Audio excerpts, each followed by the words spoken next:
একটা দুর্ঘটনা ঘটে যেতে পারে।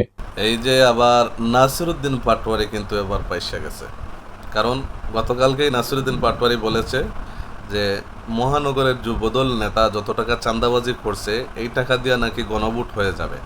এখন কিন্তু নয়ন ভাই তার উপরে মামলা করবেন, এবং একটু শুনেন নয়ন ভাইয়ের কাছ থেকে একটু, ওনার অনেক লম্বা বক্তব্য, তো আমি কিছু অংশ দিলাম, একটু শুনেন ফলে এবং রাস্তাঘাটে নাসিরুদ্দিন হুট করে পাটোয়ারিকে একটু একটা সাবধান করে দুর্ঘটনা দেন। ঘটে যেতে পারে।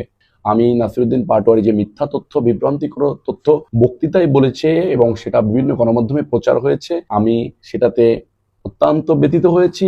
আমি তার বিরুদ্ধে মামলা করব। তবে এটা যদি নাসিরুদ্দিন পাটোয়ারি এরকম কন্টিনিউ, মানে সে যদি মেন্টালি সিক হয়ে থাকে, তাকে আমি ডাক্তার দেখানোর পরামর্শ দিব। না হলে রাস্তাঘাটে হুট করে একটা দুর্ঘটনা ঘটে যেতে পারে।